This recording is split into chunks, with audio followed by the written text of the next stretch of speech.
살아계신 하나님 아버지, 우리의 인생이 어쩌면 광야와 메마른 땅과 사막과 같을지라도 그 가운데서 사막을 아름다운 오아시스로 바꿔주시는 하나님의 은혜를 날마다 경험하며 살아가는 귀한 성도님들 모두 되게 하옵소서. 예수님의 이름으로 기도합니다. 아멘. 이사야 35장의 배경은 마치 광야, 그리고 메마른 땅, 그리고 사막과 같은 상황입니다. 아수르의 사내립이 남하 정책을 피면서 이미 아람과 북이스라엘은 멸망시켰습니다.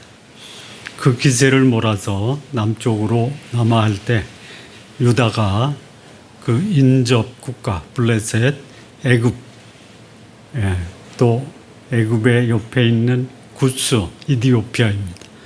연합을 해서 아수르에 대항을 합니다. 그런데 역부족입니다. 유다에 무려 46개 성읍이 함락이 됩니다. 그리고 그 기세를 몰아서 예루살렘을 포위하고, 예루살렘을 포위한 사내립의 소위 사신들, 랍사게, 랍사시스, 다르다니 히스기야의 대신 그들에게 공갈, 협박, 회유를 합니다. 항복하라. 그런 상황에 하나님이 이사야 33장과 34장에 유다를 침공하거나 끊임없이 괴롭힌 두 개의 국가, 하나는 마치 사자와 같고 사나운 짐승 같은 아수르를 하나님이 심판하십니다. 우리는 지난 시간에 하나님이 아수르를 어떻게 심판하셨느냐 함께 생각을 했죠. 하룻밤에 하나님이 하나님의 사자, 천사라고 번역된 데도 있고요. 또 하나님이 사용하시는 도구, 큰 소리, 우레, 화염으로 하룻밤에 아수르의 군대 18만 5천 명을 몰살합니다. 우리 성도님들, 내 손 안 들이고 하나님이 여러분을 괴롭히는 자를 눈 깜짝할 사이에 제거해 주시면 속이 시원하겠죠? 아니에요? 그래도 불쌍히 여기셔서 그들도 사람인데 그들에게도 기회를 더 주십시오. 이렇게 기도하십시오. 그래도 회개치 않으면 하나님이 회개치 않는 사람에게 기회를 주시다가 회개치 않으면 어떻게 하세요? 걷어 가십니다. 그런 상황입니다. 34장은 건너뛰는데요. 왜 건너뛰느냐? 33장의 연장으로 아수르와 유사하게 유다를 괴롭힌 민족이 뭐냐? 에돔입니다. 에돔. 사실 에돔은 야곱의 형제예요. 이삭의 아들입니다. 가장 가까운 형제가 때로는 가장 괴롭힘을 줄 수 있는 대적이 될 수도 있어요. 형제가 싸우면 원수보다도 못할 수 있죠. 겪어보지 않아서 몰라요? 있습니다. 그게 하나님 나라의 백성들이 겪을 수 있는 그런 고통이 될 수 있다라는 것이에요. 그래서 한때는 사랑했던 형제가 시간이 지나서 나를 괴롭히는 대적이 되었다라고 하면 우리 성도님들은 그럴 수도 있습니다. 이렇게 하십시오. 한번 해볼까요? 형제가 나를 괴롭히는 대적이 될 수 있습니다. 그러면 여러분들은 그럴 수도 있습니다. 근데 그 아수르나 에돔이 하나님의 백성을 괴롭히면 그 삶의 환경이 어떻게 되느냐. 1절에 보면 하나님의 백성의 삶의 모습이 세 가지 비유를 통해서 말씀하는데요. 첫째는 광야. 여러분 상상의 날개를 펼치셔서 광야 속으로 거니시기 바랍니다. 광야 하면 무엇이 연상이 됩니까? 광야? 황량한 벌판, 생명이 없는 내리쬐는 불볕, 전혀 농사를 지을 수 없는 황무지. 그래서 이 광야를 다른 성경에서는 우리말로 황무지 이렇게 번역이 되어 있습니다. 내 인생을 소위 광야, 황무지로 만드는 것이 뭐냐? 유다 백성들이 경험했던 아수르와 에돔의 침략이었습니다. 그 땅은 메마른 땅이에요. 메마른 땅. 메마른 땅 하면 뭐 광야와 별 차이가 없지만 메마른 땅 하면 거기 뭐가 없다? 뭐가 없다? 물이 없다. 물이 없다. 그리고 그 땅은 마치 사막과 같다. 사막을 생각하면 연상되는 게 뭐예요? 모래. 내 인생이 광야와 같아요. 내리쬐는 햇빛을 막을 수 있는 나무도 없어요. 거기에는 흐르는 냇물이나 솟아오르는 샘물도 없어요. 그리고 거기는 그저 모래만 날리고 있습니다. 이게 누가 처한 삶의 환경이냐면 하나님의 백성이 처한 삶의 환경이에요.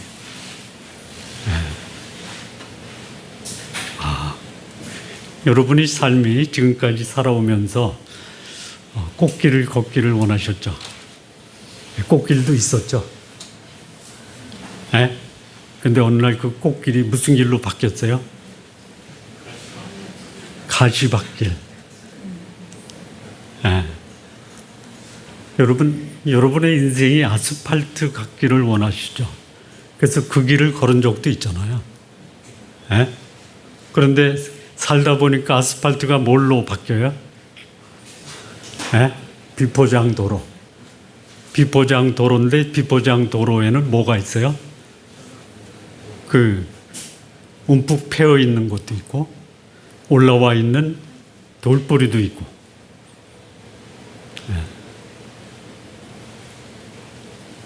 노래 부르면서 갈 수 있었던 인생도 있었지만 울면서 가는 그 길도 있죠. 이게 뭐예요? 인생이다. 인생이에요. 그러니까 이런 길을 가면요. 그러려니 하고 가세요. 그런데 꽃길 갈 때는 어때요? 아스팔트 갈 때는 어때요?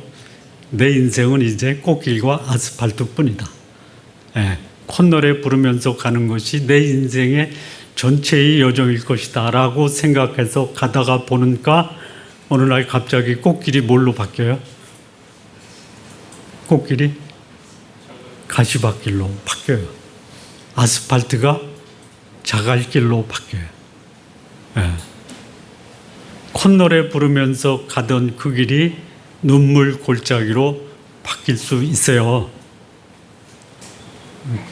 뭐 표정을 보니까 난 아니어도 돼요.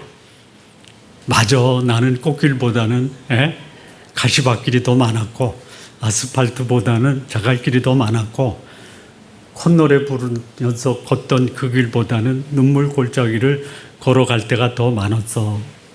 뭐 공감하시면 끄떡끄떡 하세요. 공감 안 하시는 분은 그냥 가만히 계셔도 돼. 이스라엘 백성이 애굽에서 나왔어요. 제일 먼저 닥친 곳이 어디예요? 홍해예요, 홍해. 홍해 앞에서 이스라엘 백성이 한 일이 뭐예요? 모세와 하나님을 원망하고 불평한 거예요. 하나님의 백성이 자기가 예상치 못한 난간을 겪으면 거기서 취할 수 있는 보편적 반응이 뭐냐? 원망과 불평이에요. 하십시오. 안 하면 이상한 거예요. 네. 홍해를 건넜어요. 모세의 누나 미리암을 비롯해서 이스라엘 백성이 찬양을 해요. 감격의 찬양을 해요. 그래서 행진이 지속이 됩니다. 첫 번째 만난 곳이 어디예요? 마라라고 합니다. 마라. 네, 마라. 마라의 뜻은 뭐냐? 쓰다라는 거예요. 쓰다. 마라탕이 아닙니다. 저는 마라탕을 한 번도 들어보지 못했는데 뭐예요? 마라탕이 뭐예요? 에? 샤브샤브. 중국 샤브샤브. 그러면 중국 샤브샤브는 먹어봤어요. 우리 먼저 떠난 고윤범 목사님 사역할 때 고윤범 목사님의 뭐죠? 뭐라 그래? 전문 메뉴가 마라탕이에요. 이 마라가 뭐냐? 쓰다, 이게 쓰다. 예. 거기서 또 이스라엘 백성이 뭐예요? 원망과 불평이에요. 예. 하나님이 원망하고 불평하는 이 하나님의 백성, 공일이 여기 있어요. 거기 왜 마라가 있냐? 그거는 마라를 극복하는데 아무런 도움이 안 됩니다. 차라리 하나님이 마라를 통과하면 단물이 나오는 엘림에 이르게 할 거야 라는 기대와 소망이 있는 게 낫습니다. 예. 그래서 하나님이 어디로 인도하시냐면 오아시스, 단물이 나오는 엘림으로 인도하세요. 예. 이게 신앙인이 살아가는 삶의 과정입니다. 홍해도 있어요. 마라도 있어요. 엘림도 있어요. 그리고 40년을 광야에서 방황을 합니다. 이 광야가 훈련의 장소가 될 수도 있어요. 또 하나는 그것이 떨쳐버리지 못하는 나의 죄의 습성을 제거하는 하나님의 정화 작업이 될 수 있어요. 하나님의 백성이 쉽게 떨쳐버리지 못하는 것. 예. 엘림보다는 마라에 머물러 있는 기간이 더 길고 오래되는 이유가 뭐냐? 떨쳐버려야 될 것을 떨쳐버리지 못하는 거예요. 세 가지가 있죠. 첫째는 뭐냐? 나의 나. 예. 우리 옛말에도 나를 극복하는 것이 제일 어렵다고 그랬죠. 그래서 남자들이 군대 가면 제일 먼저 하는 게 뭐냐면 극기 훈련이에요. 극기 훈련. 나를 극복하라. 예. 나의 뭐를 극복하는 거예요? 안락함, 편안함, 그리고 부유함을 극복하는 게 나를 극복하는 거예요. 있으면 좋고요. 없으면 견디고, 그리고 많으면 나누는 것이 뭐예요? 극기예요, 극기. 두 번째는 뭐냐? 이 세상에 유행이 있어요. 예, 이 세상에 소위 제도가 있어요. 이 세상에 풍습이 있어요. 이거 극복해야 돼요. 이 시대를 따라간다. 시류에 순응한다. 예. 그것이 따라갈 때는 그러려니 하지만 그것이 낳는 열매는 뭐예요? 쓴물이에요, 쓴물. 또 하나는 뭐냐? 내 속을 밝히는 소위 밝은 영이 있어요. 예. 나의 속을 들여다보고 세상을 분별하게 하고 어떻게 살아야 되고 어디로 가야 될지 밝히 보여주는 이 성령의 인도함을 받아야 되는데 우리는 그것보다는 어둠의 영에 더 큰 영향을 받아요. 이 세 가지 극복해야 돼요. 그거 극복하지 못하면 우리의 인생은 마라에 머무를 수 있어요. 근데 하나님은 마라를 통과하면 엘림을 우리에게 허락하십니다. 오늘 이 본문이 마라를 통과해서 엘림에 도달한 삶이 무엇이냐, 그 말씀을 오늘 우리에게 교훈하시는 말씀입니다. 아수르로 인해서 유다 땅 전체는 완전히 황폐가 돼요. 유다의 46개 성읍이 아수르에 의해서 노략당하고요, 약탈당하고요, 완전히 허물어져요. 하나님의 나라가 그럴 수 있어요. 하나님의 사람들의 삶이 그럴 수 있어요. 놀랍지도 않죠? 놀라운 거예요. 그렇게 살면 안 되는 거죠. 아수르로 인해서 유다 땅은 광야가 됐고요, 메마른 땅이 됐고요, 사막이 됐어요. 다시 말하면 살 수 없는 곳이 됐다 이거예요. 내 삶을 돌아보면 한때는 잘 살았는데 지금은 사는 게 이게 뭐냐라고 할 수 있어요. 왜 그래요? 아까 극복하지 못한 세 가지: 육체, 세상, 어둠의 영에 사로잡혀 있는 거예요. 그거를 더 구체적으로 얘기하면요, 하나님보다 우상을 더 하나님보다 섬겼던 삶이에요. 영적인 모습이 거룩하신 하나님이 아니라 나의 육체적 욕망을 충족시킬 것이라고 기대했던 우상을 따른 삶이 우리를 광야와 메마른 땅과 사막의 삶으로 바꾸는. 또 있어요. 우상 숭배와 육체의 욕망, 이거 결코 극복하기 쉽지 않습니다. 하나님은 우리에게 필요한 것 주세요. 일용할 양식을 주세요. 넉넉하게 주실 수도 있어요. 누리십시오. 그러나 쌓아놓지는 마세요. 있으면 쓰시고, 남으면 나누고 베푸는 삶, 이 삶이 복된 삶이에요. 그런데 그런 광야, 메마른 땅, 사막에서 하나님이 하나님의 백성을 어떻게 인도하시냐면 기뻐하게 하세요. 사막에 백합화가 피어 즐겁게 하세요. 소망하시나요? 기대하십니까? 이걸 기대해야 돼요. 내 삶이 지금 광야와 같고 메마른 땅 같고 사막 같은데, 거기서 내가 하는 일이 원망과 불평이 아니라 소망과 기대 속에 나를 위해서 예비하실 하나님의 준비를 기뻐하고 즐거워하는 삶이 누구의 삶이냐? 하나님 백성들의 삶이에요. 놀라운 것은요, 그런 사람이 별로 많지 않다. 별로 많지 않아요. 우리 지난 시간 33장에서 경건한 사람과 경건치 않은 사람들이 행하는 모습을 봤죠. 기억이 안 나면요, 지난주 설교 요약한 주보를 보시면 나와요. 경건한 자가 극히 적어요. 대표적인 사람을 뽑으면요, 이사야와 함께한 그의 제자들, 히스기야, 그리고 히스기야를 추종했던 일부 유대인들이에요. 그들은 뭘 봤어요? 광야와 메마른 땅에서 노래하는 삶을 소망했어요.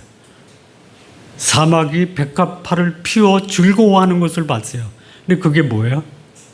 구체적으로 보면요, 거기 레바논의 영광, 갈멜과 샤론의 아름다움, 이걸 봤어요. 근데 그게 뭐냐? 하나님이 그들 가운데서 행하실 여호와의 영광과 하나님의 아름다움을 본 사람들이에요. 우리의 시선, 우리의 관점이 어디를 향하고 있느냐, 이것이 오늘 내 삶이 광야와 같든 메마른 땅이든 사막이든 내 믿음의 시선이 머물러 있는 그곳이 내 삶을 영광스럽게 할 수 있고 아름답게 하는 거예요. 그 아름다움이 뭐냐? 내가 바라던 삶이에요. 여기 보면 레바논의 영광 있죠. 레바논의 상징은 뭐냐면 백향목이에요. 백향목. 백향목은 아무데나 쓰는 게 아니에요. 왕궁을 짓는 데 쓰는 거예요. 예. 여기 갈멜 있죠. 갈멜. 갈멜은 엘리야가 바알의 선지자와 쌓았던 곳인데요. 그곳의 특산물이 뭐냐? 아주 풍성한 포도예요. 포도. 예. 샤론 들어봤죠? 샤론의 꽃이 뭐예요? 여기 1절에 나왔죠. 백합화. 예. 그런데 또 다른 성경 번역을 보니까 장미, 예. 어쨌든 뭐 백합이든 장미든. 그러니까 여기 레바논의 영광이나 갈멜이나 샤론의, 예. 그 아름다움은 뭐예요? 풍성한 삶이에요. 예. 갈멜은 지중해하고 붙어 있고요. 샤론은 어디냐? 해변길이에요. 그래서 그 길이 백합화하고 장미가 만발한 길이에요. 예. 지금은 어때요? 하나님의 백성이 처한 지금의 상황은 어때요? 광야, 메마른 땅, 사막이에요. 그 가운데서 하나님이 예비하신 영광스럽고 아름다운 삶을 보는 사람은 광야에 샘이 솟고 시내가 흐르고 메마른 땅에 꽃이 피고 사막에도 꽃이 피는 겁니다. 이게 뭐예요? 믿음이에요. 믿음. 예. 시작하는 믿음에 머물러 있지 마세요. 우리를 애굽에서 인도하신 그 믿음이 있어요. 그래서 애굽에서 나온 그 믿음의 사람이 걸어가야 될 광야의 여정이 있어요. 이 광야에서 필요한 게 뭐예요? 예?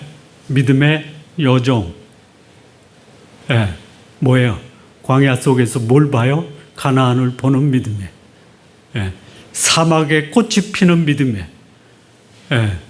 깜깜한 밤에 빛나는 하나님의 영광을 보는 믿음에. 이거 볼 수 있어야 돼요. 여러분 신앙생활이 그거 아니겠어요? 예? 현실을 바라보고 현실 속에 주저앉고 절망하고 좌절해서 하나님을 원망하고 내 주변 사람들에게 피해를 주는 삶이 아니라 이런 영광을 보는 사람이에요. 이것을 본 극히 적은 그루터기 같은 사람들에게 하나님이 그에게 사명을 주세요. 네가 할 일이 이것이다. 그게 3절이에요. 예. 너희는 이거죠. 너희. 뭐? 너희가 누구예요? 예? 광야와 메마른 땅과 사막에서 하나님의 영광을 보고 하나님이 이루실 아름다움을 보고, 예? 광야를 레바논의 영광, 갈멜과 샤론의 땅으로 바꿔주는 영광을 본 그 사람들 많지 않아요? 그들이 할 사명이 있어요. 왜 그것을 보게 하셨느냐? 우리 성도님들 그거 보셨으면요, 여러분의 삶이 3절, 4절의 삶이 돼야 돼. 예. 너희는 약한 자를 강하게 하라. 약한 자가 누구예요? 힘이 없어서도 터지는 사람이 아니고요. 5절, 6절 한번 보세요. 5절 보면요, 맹인이 나와요. 예. 못 봐요. 시력이 없는 게 아니고요. 소위 통찰력, 예?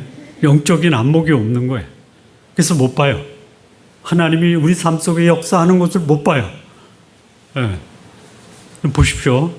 내 인생이 사막이라도, 내 인생이 광야와 메마른 땅이라도 내 삶 속에 역사하셔서 내 삶을 영광스럽게 하는 레바논 영광과 갈멜과 그리고 샤론의 아름다운 꽃길을 보는 영적인 안목을 가지십시오. 영적인 분별력, 통찰력을 갖게 해줘야 돼요. 누가?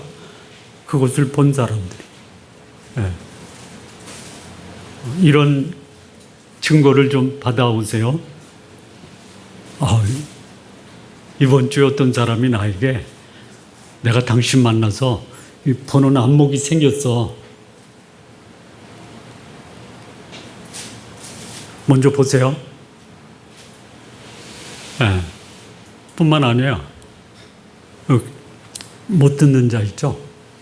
못 듣는 자는 깨닫게 해요. 들어도 저게 무슨 말인지. 대다수가 그래요. 예. 하나님 나라에 속한 수많은 사람들이 경건해서 하나님의 영광을 구하는 사람보다 경건치 못하고 오히려 우상과 세상을 추구하면서 거룩한 하나님의 말씀에 관심이 없어요. 근데 그들을 보게 하고 깨닫게 해야 될 책임이 누가 있냐? 그 영광을 본 사람들이 하는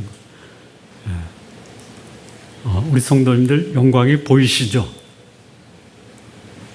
보고 싶으시죠? 보이나요? 보고 싶다고 보이나요? 보고 싶은 마음은 있으세요? 예. 그러면요, 보고 싶은 것을 보았다라고 고백하세요. 어떻게 해야 돼요? 몸으로 표현하면요, 이 머리는 어떨 때 있냐면 진하게 파헤쳐야 돼요. 예. 눈에는 뭐를 붙여야 돼요? 불을 켜야 돼요. 예. 몸은 어떻게 해요? 부림을 쳐야 돼요. 발은 어떻게 해야 돼요? 포동을 쳐야 돼요.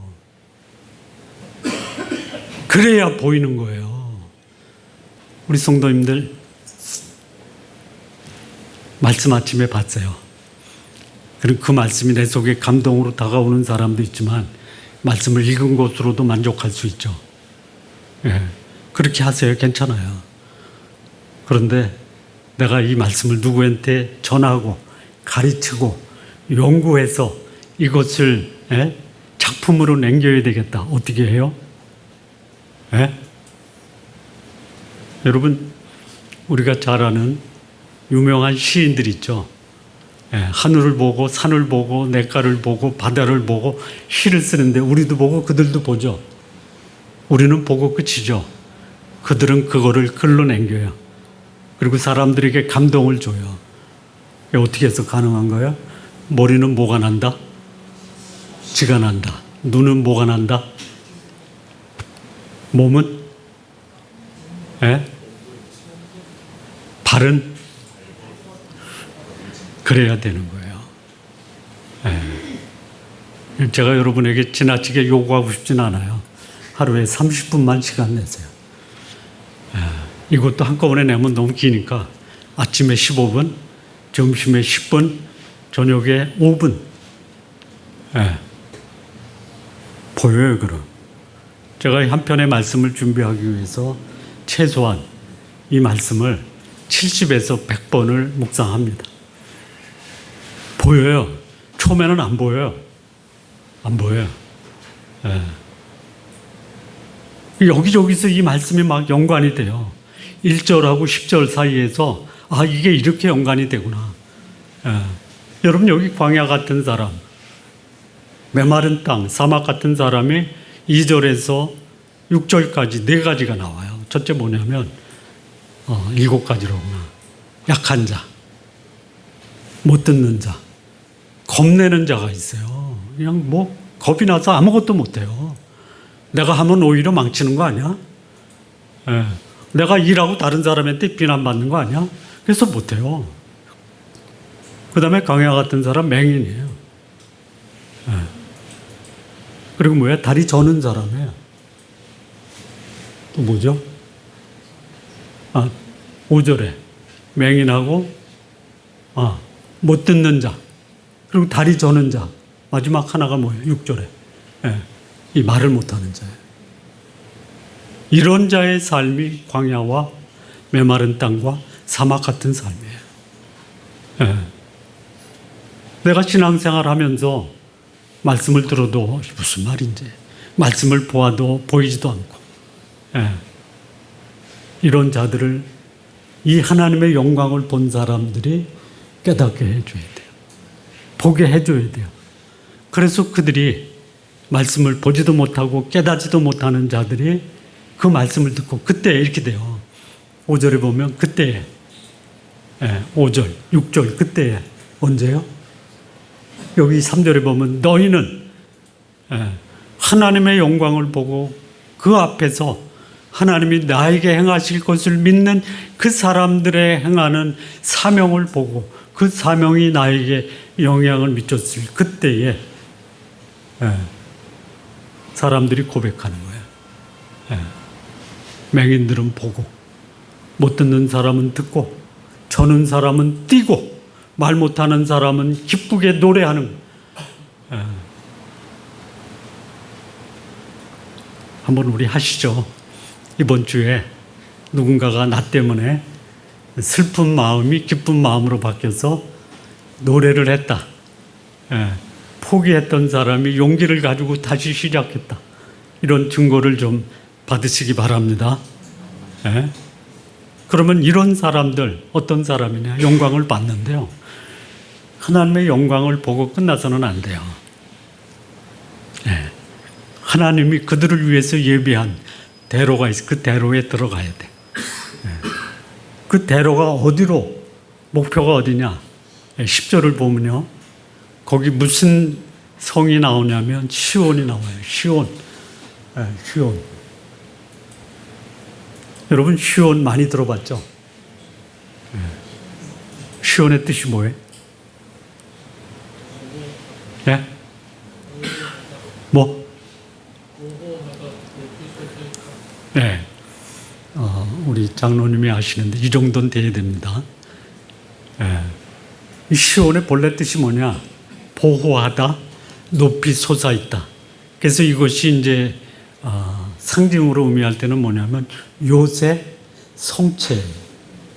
이게 이제 성경적 의미로 보면은 예루살렘, 시온성. 시온성은 뭐냐? 다윗성이에요. 그래서 하나님이 소위 사막에서 그 영광을 보고 사람들을 그 소위 깨우치고 변화시키고 위로하고 권면하는 그 사람을 어디로 인도하냐면 시온으로 인도하세요. 시온에 가는 사람이 다 들어가지 않아요. 거기 대로가 있잖아요. 누가 들어가요? 8절. 깨끗한 자 거기 못 들어가요. 우매한 자 못 들어가고요.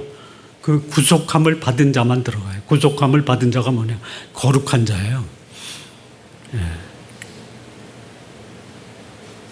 이 구속이라는 단어와 10절에서 속량이라는 단어가 나오거든요.